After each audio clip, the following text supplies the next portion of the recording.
अस्सलामुअलैकुम। आज है 30वां रोज़ा और चांद रात भी है। इसके साथ ही मैं शॉपिंग कर रही हूँ खाना पकाने की, और रात को मुझे शीरकोरमा बनाना है। सवैयों के पैकेट मैं देख रही हूँ। यहाँ पर ये बना हुआ पैकेट बहुत अच्छा है, टाइम भी बच जाएगा और फटाफट बन जाएगा। इसके अलावा मुझे खुली सवैयाँ भी लेनी है और छोले भी, क्योंकि इफ्तारी और खाने में आज छोले का पुलाव बटेगा हंगरी बाइट की तरफ से। मैंने यहाँ पर 1 किलो खुली सवैयाँ ले ली थी और यहाँ पर 2 किलो मैंने चने लिए थे, क्योंकि बनाना था चने का पुलाव। इसके बाद मैंने सब्ज़ी ख़रीदी। टमाटर थे 50 रुपये और प्याज थी 160।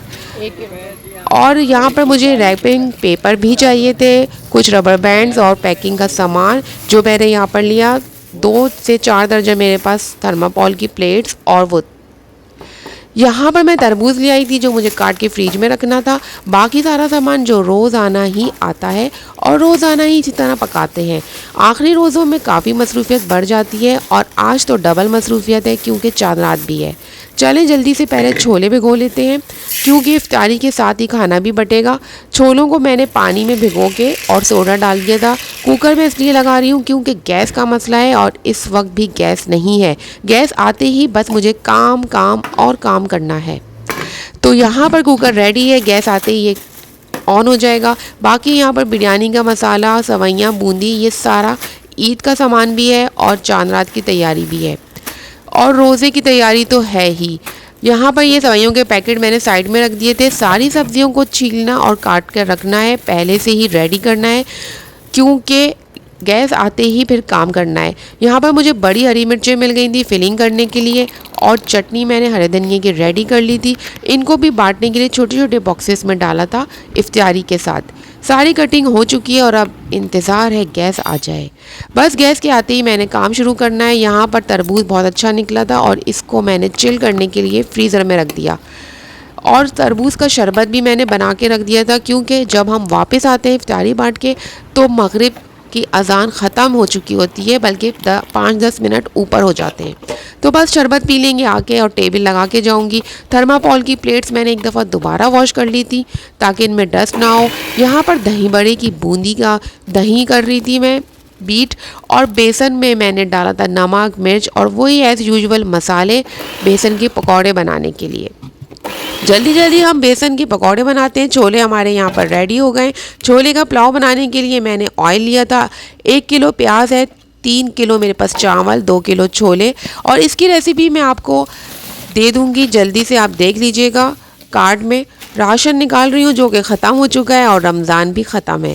बस अल्लाह पाक ने जो हमसे काम करवाना था वो करा लिया, और जितने लोगों को खिलाना था हमारी हैसियत के हिसाब से हमने डिस्ट्रीब्यूट किया। बाकी हंगरी बाइट ये काम अपना पूरा साल जारी रखेगा, सिर्फ रमज़ान में ही नहीं। तो यहाँ पर मैंने जल्दी से छोले का मसाला डाला था, और ये फिलिंग थी हरी मिर्चों की, जिसके अंदर मैंने मायोनीज़, नमक, मिर्च, बॉयल आलू के अंदर फिलिंग कर दी थी। आप क्विक सी रेसिपीज़ भी देख लें इसमें, और असल मकसद तो डिस्ट्रीब्यूशन ही है कि सबको खाने को पैकेट बना के दे दिए जाएं। जो अल्लाह कबूल करें हमारे रोज़े और हमारे जो भी हम गरीबों के लिए कर रहे हैं। यहाँ पर जितने छोले उबाले थे उन सबको इसके अंदर डालना था। स्टीम बहुत ज़्यादा है, इसलिए कैमरा सही पिक्चर आपको नहीं दिखा पा रहा होगा।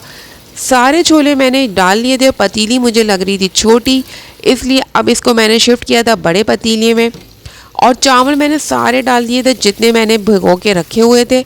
अब इसके बाद जो है इसको बनाने के लिए हमने 10 से 15 मिनट छोड़ देना है। पानी आप अपने हिसाब से डाल लें। और यहाँ पर ये आ गया था, बड़े पतीले में शिफ्ट हो गया था। उसके बाद इसको ढक दिया था। चावल अब पकने के लिए तैयार है। दूसरी तरफ काम है इफ्तारी का, तो चलें वो भी काम निपटा ही लेते हैं। तो यहाँ पर ये बन रहे थे और काम बहुत ज़्यादा था। इफ्तारी के साथ खाना भी बटना था, और उसके बाद शीरकोरमा भी रात को बन रहा था क्योंकि चांद रात थी। यहाँ पर पकौड़े बना रही थी। आलू की फुल्कियाँ रेडी हो चुकी हैं। इसके बाद मैंने यहाँ पर पैकेट बनाने थे, जो कि सबसे मुश्किल काम है, और मैं सब कुछ अकेले करती हूँ, इसलिए मुझे बहुत जल्दी 2 बजे से स्टार्ट करना होता है। पहले सामान लेकर आती हूँ, उसके बाद फिर सारी चीज़ें बना के उनके पैकेट भी बनाने होते हैं, और डिस्ट्रीब्यूट करना उससे भी ज़्यादा मुश्किल होता है। चलें हरी मिर्चों को भी फ्राई कर लेते हैं, और ये आलू के पकौड़े भी बन गए हैं। सारी चीज़ों को रेडी करके टेबल पे लगा दूंगी और उसके बाद फिर पैकेट बनेंगे। अब हमारे यहाँ पर आप इफ्तारी देख सकते हैं, सारी इफ्तारी रेडी हो चुकी है, जिसके अंदर तरबूज भी ठंडा हो गया और खजूर, पकौड़े और ये सब मैं अब प्लेट्स बनाऊंगी। प्लेट्स बनाने के बाद इनको रैप करना सबसे मुश्किल होता है, क्योंकि ये प्लास्टिक की रैपिंग बिल्कुल सही नहीं चल रही थी, देते हुए ही निकल रही थी और काफ़ी प्लेट से गिर जाती थी। इसके बाद मैंने यहाँ पर प्लेट्स बना ली और पैक कर लिया। कम से कम भी 30 से 40 प्लेट बन चुकी थी और रोज़ाना ही हमारी इफ्तारी तकरीबन 30-40 या कभी 70 तक चली जाती है। यहाँ पर ये प्लेट्स मैंने शॉपर्स में रख ली थी, क्योंकि बांटने का टाइम हो रहा था। 5 बजे सारी इफ्तारी रेडी हो जाती है और 6 बजे डिस्ट्रीब्यूट करना होता है। आखिरी रोज़ा है, अल्लाह कबूल करने वाला है, किसी तरह से ही मुस्तहिकीन को मिल जाए और हमें वो दुआ दें। छोले का पुलाव रेडी हो गया था, अब मैं इसको प्लेट्स में निकाल रही थी। एक प्लेट मैंने अपने घर के लिए रख दी थी और तैयारी अपनी जगह सब चल रही थी और हम सब लगे हुए थे काम के लिए, क्योंकि ये टीम वर्क होता है और मैं अकेले ही सारा काम, ये तो अल्लाह की तौफीक है दी हुई जो मुझे इतनी हिम्मत और ताकत आ गई। अब हमने ये पैकेट बना लिए थे और सही टाइम यही था कि हम ढूंढ लें किसको मिलना चाहिए। डिज़र्विंग लोग यहाँ पर बहुत मुश्किल से ही नज़र आते हैं। ये हमारा इलाका है, मैं जिन लोगों को जानती हूँ वो मेरे रोज़ाना के काम वाले लोग हैं। ये मार्केट है जहाँ पर टेलर होते हैं और यहाँ पर मेरी एक आंटी भी होती हैं जो अंदर हैं, मैं उनको इफ्तारी देती हूँ। आगे मैं जाती हूँ, यहाँ पर मार्केट में सब रोज़ा साथ ही खोलते हैं और ये सवाब ही होता है कि आपके इफ्तारी से लोग रोज़ा खोलें। आगे जाऊंगी तो यहाँ पर पीको वाले एक फैज़ान भाई हैं जिनको मैं देती हूँ और वो भी बड़े खुश होकर खाते हैं और ये मुझे सब बहुत अच्छा लगता है करना, सबको खिलाना और सबके लिए काम करना। अब आ जाते हैं यहाँ, देखते हैं ये पार्क है। यहाँ पर एक गूंगे से हमारे अंकल होते हैं जो चौकीदार हैं, लेकिन नज़र नहीं आ रहे कहाँ हैं। सही और डिज़र्विंग लोगों को ढूंढना भी एक बहुत मुश्किल काम होता है, क्योंकि मुस्तहिक लोग नज़र नहीं आते और जिन लोगों को दिया जाता है वो इतने डिज़र्विंग नहीं होते। ज़्यादातर बाहर आपको रिक्शा वाले और इस तरह के मोची और इस तरह के लोग नज़र आएंगे, टायर पंक्चर वाले। जैसे ये यहाँ पर बैठे हुए रोज़ा खोल रहे हैं और शरबत बनाया हुआ है इन्होंने, तो मैंने इनको यहाँ पर दे दी थी इफ्तारी की प्लेट।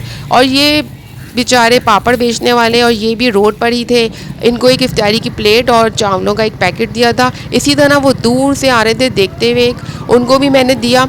असल में यही डिज़र्विंग लोग होते हैं, बाकी लोग तो अपने घरों से भी लाते हैं, दुकानों में खा रहे होते हैं। जो बेचारे रोड पर होते हैं ना, उनको देखकर बहुत खुशी होती है। इस तरह के बच्चे जो देखकर भागते हैं हमें, और दिल करता है कि ये खाना कभी ख़त्म ना हो और हम देते जाएं सबको, लेकिन लिमिटेड अपनी हमारी कैपेसिटी होती है जिसमें हम कर रहे होते हैं। इस तरह से मैंने यहाँ पर ये दिया और मुझे बहुत अच्छा लगता है। अल्लाह मुझे इसी तरह दे और मैं सबको बांटूँ। अब मैं आपको दिखाती हूँ, ये वो बस स्टॉप है जहाँ हम रोज़ाना रोज़ा बाहर खोलते हैं। यहाँ पर हम शरबत लेकर आते हैं और जो पैकेट हमारे बच जाते हैं, अव्वल तो रास्ते में ही ख़त्म हो जाते हैं, बचते नहीं हैं खाने के इफ्तारी के, बाकी शरबत यहाँ पिलाते हैं। मैं यहाँ पर ग्लासेस में निकाल रही हूँ क्योंकि 2 मिनट रह गए अजान में, और बाकी वो डिस्ट्रीब्यूट कर देंगे और जो लेडीज़ होंगी उनको मैं दे दूँगी। जैसे पैसेंजर होते हैं, रिक्शा के पीछे लेडीज़ बैठी होती हैं, अक्सर जा रही होती हैं और रोज़ा रास्ते में खुल जाता है, या बाइक्स पे होती हैं, इस तरह मैं उनको दे दूँगी। बाकी हम लोग मिलके ये सारा काम करते हैं और अल्लाह हमें तौफीक दे इसी तरह से करने की। तो यहाँ पर ये हो गया कंप्लीट, रोज़ा खुल चुका था। अब हम घर जाएंगे अपना रोज़ा खोलने, मुझे दें इजाज़त।